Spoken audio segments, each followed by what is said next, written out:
In the vast expanse of the Bay of Bengal, nestled among the Andaman Islands, lies a place shrouded in mystery and intrigue, North Sentinel Island. This small, densely forested island, barely larger than Manhattan, is home to the Sentinelese, one of the world's last uncontacted tribes.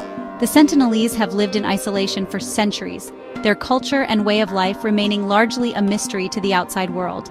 Their very existence is a testament to the enduring power of human resilience and the diversity of human cultures. The allure of North Sentinel Island lies in its very inaccessibility. Its shores are guarded by a ring of coral reefs, making landing difficult and dangerous.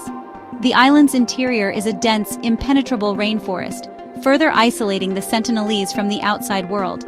This isolation has bred a culture steeped in tradition and untouched by modern influences.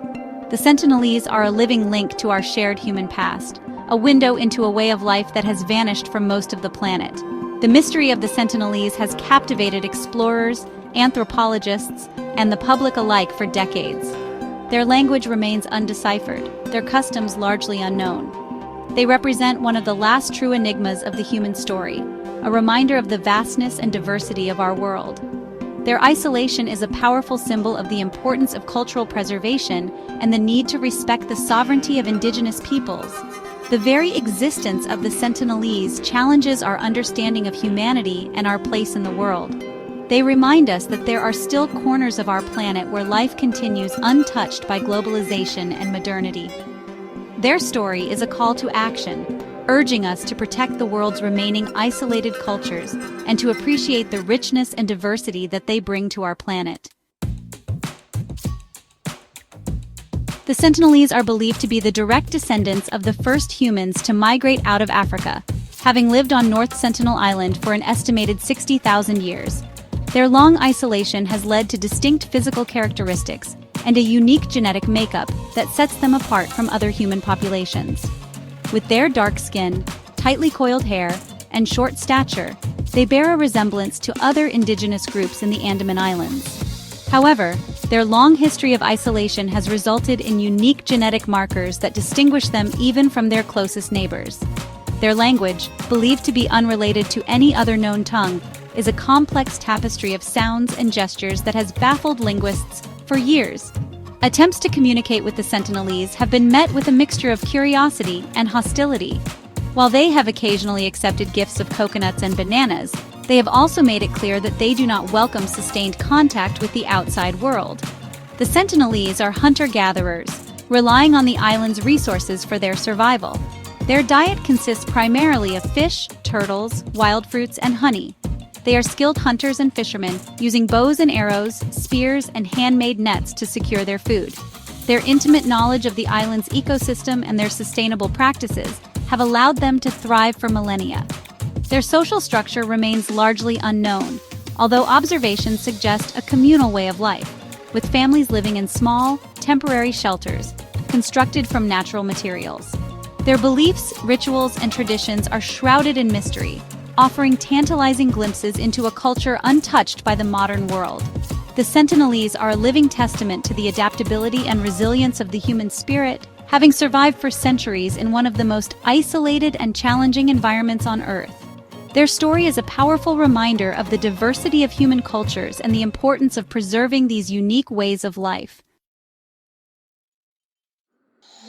The Sentinelese have a long and well-documented history of resisting contact with the outside world. Their isolation has been punctuated by sporadic encounters with outsiders, most of which have been met with hostility and violence. These encounters provide valuable, albeit often tragic, insights into their fierce determination to remain untouched by the modern world. One of the earliest recorded encounters with the Sentinelese dates back to the late 1800s, when an Indian convict escaped from a penal colony on a nearby island and washed ashore on North Sentinel. His body was later found riddled with arrows, a grim testament to the tribe's hostility towards outsiders. Throughout the 20th century, there were several more attempts to make contact with the Sentinelese, often involving leaving gifts on the beach or attempting to communicate through gestures. However, these attempts were met with mixed success, with the Sentinelese sometimes accepting gifts but often responding with hostility. In 1991, an Indian anthropologist named T.N. Pandit, after years of careful observation and gift-giving, managed to achieve a breakthrough. He and his team were able to approach the island and have a brief, peaceful interaction with a small group of Sentinelese. However, this period of relative openness proved to be short-lived. In the late 1990s, there were several incidents of the Sentinelese attacking passing helicopters and fishing boats. The 2004 Indian Ocean tsunami, which devastated the region, brought renewed attention to the Sentinelese. There were initial fears that the tribe had been wiped out by the disaster. However, a few days later, an Indian Navy helicopter was met with a volley of arrows from a Sentinelese man on the beach, confirming their survival and their continued resistance to contact. In 2018, an American missionary named John Allen Chow was killed by the Sentinelese after illegally traveling to the island with the intention of converting the tribe to Christianity. This tragic incident highlighted the dangers of attempting to force contact with the Sentinelese and reignited the debate about the ethics of interacting with uncontacted tribes. The Protective Shield India's policy and the ethics of non-interference. In recognition of the Sentinelese's fierce independence and vulnerability to outside threats, the Indian government has adopted a policy of strict non-interference. Since the 1990s, it has been illegal to approach within 5 kilometers of North Sentinel Island. This policy, aimed at protecting the tribe from disease and cultural disruption, has been largely successful in preventing unwanted contact. The Indian government's hands-off approach is rooted in a complex history of colonial exploitation and the recognition of indigenous rights. The Andaman Islands, including North Sentinel, were once part of British India, and the indigenous populations suffered greatly under colonial rule. The British government's attempts to assimilate the Andamanese tribes into mainstream Indian society, often through forced relocation and cultural suppression, had devastating consequences. Many tribes were decimated by disease and cultural disruption, their languages and traditions lost forever. The Indian government's policy of non-interference with the Sentinelese is a direct response to this dark history. It reflects a growing awareness of the importance of respecting indigenous rights and preserving cultural diversity. However, this policy also raises several ethical dilemmas. Some argue that the Sentinelese are being denied the benefits of modern medicine and technology.